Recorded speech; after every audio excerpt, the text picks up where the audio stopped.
میرے عزیز بھائیوں، جو چیز دین ہے وہ ساری دنیا میں ہے۔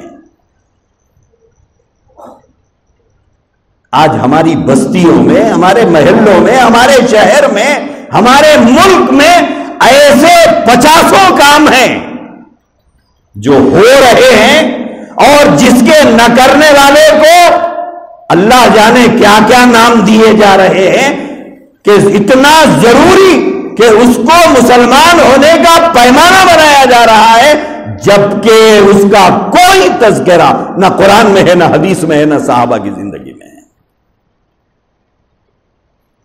لیکن ہمارے گھروں میں اسے ضروری سمجھا جا رہا ہے، ہماری بستیوں میں اس کو ضروری سمجھا جا رہا ہے۔ وجہ اس کی کیا ہے؟ عوام کی ناواقفیت۔ عوام جانتی نہیں ہے، دین کا نام سن کے سر جھکا دیتی ہے۔ اللہ رسول کے حوالے سے بیان کیا جائے تو ادب اور احترام میں سر جھکا کے سن لیتی ہے کہ مولوی صاحب بیان کر رہے ہیں، ہوں گا طبیب جو بیان کر رہے ہیں، یہ سن کے مان لیتی ہے۔ ہماری ناواقفیت ہم کو بدعات اور خرافات کے بھیٹ چڑھائی جا رہی ہے۔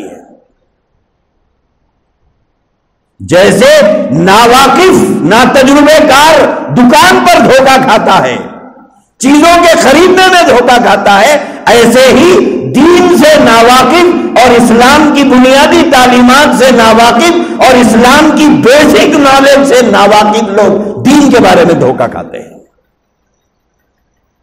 ٹھگ صرف دکانوں پہ نہیں بیٹھے ہیں، مذہبی کرسیوں پر بھی ٹھگ بیٹھے ہوئے ہیں جو ٹھگتے ہیں لوگوں کو۔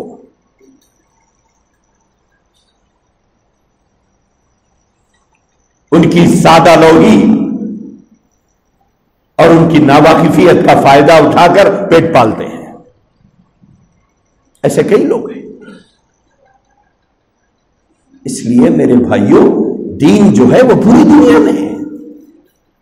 جب بھی کوئی ایسی بات جو آپ کو کوئی بتائے کہ صاحب یہ دین ہے، تب آپ اسے کہیں کہ صاحب مجھے بتا تو دو کہ یہ کہاں لکھا ہوا ہے، کون سی کتاب میں ہے، یہ کس سے ثابت ہے۔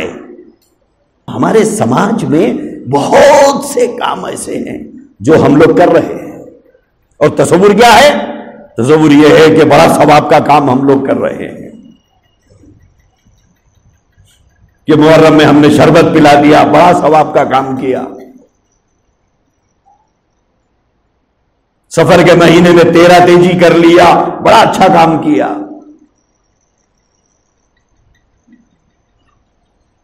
یہ خرافات ہے، اس کا اسلام سے کوئی تعلق نہیں۔ لیکن ہمارے پڑھا لکھا طبقہ بھی کرتا ہے۔ کئی مرتبہ شادی کرنے، نکاح پڑھوانے آنے والے نوشا کو دیکھتے ہیں، ایک پٹی یہاں بندھی ہوئی ہے، لال پٹی۔ کیا چیز ہے بھائی؟ یہ اچھے اچھے گھرانوں میں یہ عمل ہے۔ کیا چیز ہے یہ پٹی؟ بولے امام ضامن ہے۔ کہاں سے لائیے؟ آیا کہاں سے یہ؟ بولے وہ چار مینار میں لاڈ بازار سے خرید کے لائے۔ تھوڑا دماغ استعمال کیجئے آپ لوگ۔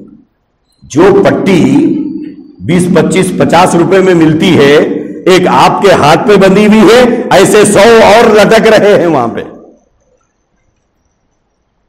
اب لا کے اسے بندھیے، بولے وہ چندی آپ کی ضامن ہے۔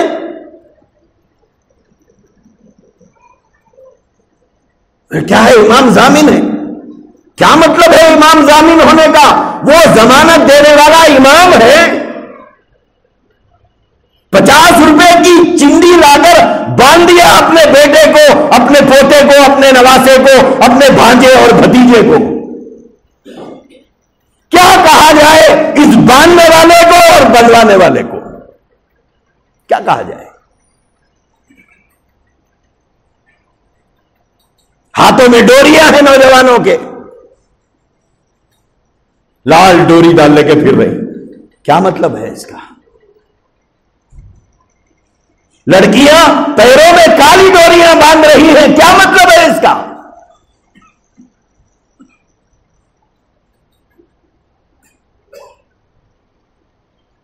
کیا مطلب ہے اس کا؟ کہاں جا رہے ہیں ہم لوگ؟ وہ تمام کام جو غیر کرتے ہیں آج مسلمان نوجوان کر رہا ہے وہ کام. ہماری لڑکیوں کے پیروں میں کالی ڈوریاں، ہمارے نوجوانوں کے ہاتھوں میں کالی ڈوریاں، لال ڈوریاں.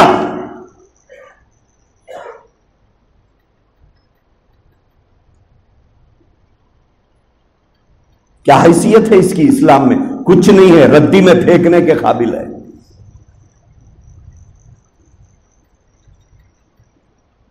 بولے کہاں سے؟ بولے وہ وہاں سے لائے ہیں، یہاں سے لائے ہیں، بغداد سے لائے ہیں، اجمیر سے لائے ہیں. کہاں سے بھی لاؤ، اس کی کوئی حیثیت نہیں،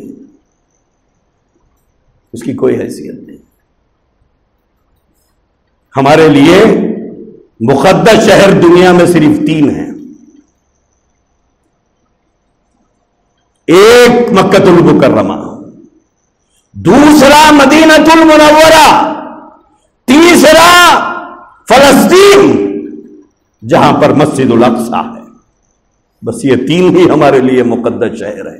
یہاں سے آئی ہوئی لائی ہوئی چیزوں کو ہم سر پہ رکھیں گے. باقی چیزوں کا کوئی اعتبار نہیں ہے، چاہے وہ کہیں سے بھی لائی گئی. کیوں؟ ہمارے نبی نے ان شہروں کو مقدس بتایا ہے. مسجد اقصی ہمارا قبلہ اول ہے. اس مسجد میں انبیاء علیہم الصلوۃ والسلام کی امامت فرمائی ہے ہمارے نبی نے.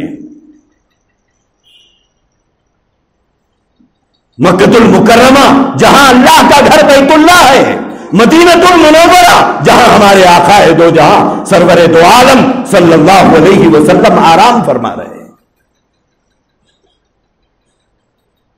وہاں سے کچھ آیا تو ہم لے کے تبرک کے طور پہ آنکھوں کو بھی لگائیں گے، سر پہ بھی رکھیں گے.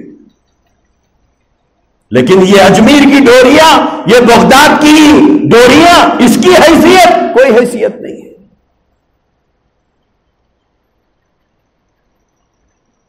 اس کی کوئی حیثیت نہیں ہے، اس کو کوئی درجہ نہیں ہے. وہ بزرگ کا جوتا ہمارے سر کے اوپر، ہم ان کا ادب کرتے ہیں. ان کے پیروں کی خاک ہمارے آنکھوں کو لگائیں گے ہم.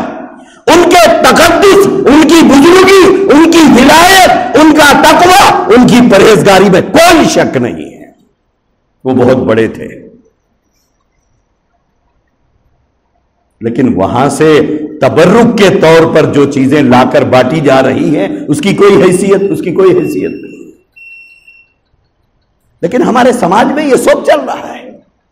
دولہا چندی بن لے کے آ جا رہا، پرانے طریقے کے مطابق اس کو ایک چاقو بھی دے رہی. بعض دولہے چاقو رکھ کے آ رہے، ارے شادی کرنے جا رہا، شیر مارنے جا رہا. حد ہو گئی بے عقلی کی، حد ہو گئی.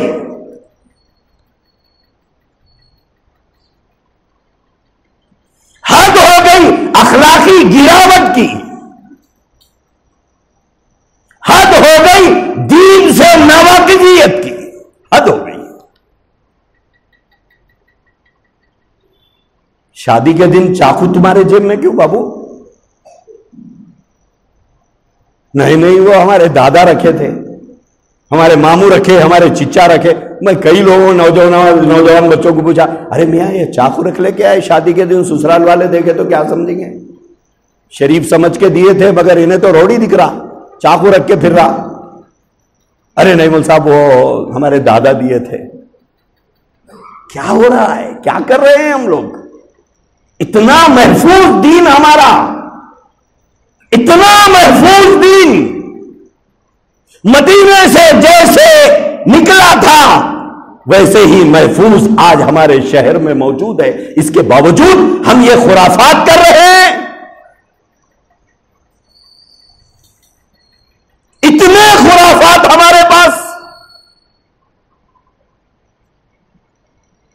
خدا خیر کرے. لیکن یاد رکھو، اللہ کے نبی نے فرمایا کل بدعت ضلالہ وکل ضلالۃ فی النار. ہر وہ کام جو میرے بعد ایجاد کیا گیا اور اس کو ضروری سمجھا گیا. میرے بھائیوں ایک بات یاد رکھو، جو چیز دین ہے وہ پوری دنیا میں رہے گا. نماز دین ہے، پوری دنیا میں ہے. روزہ دین ہے، پوری دنیا میں ہے. زکات دین ہے، پوری دنیا میں ہے. حج دین ہے، پوری دنیا کرتی ہے.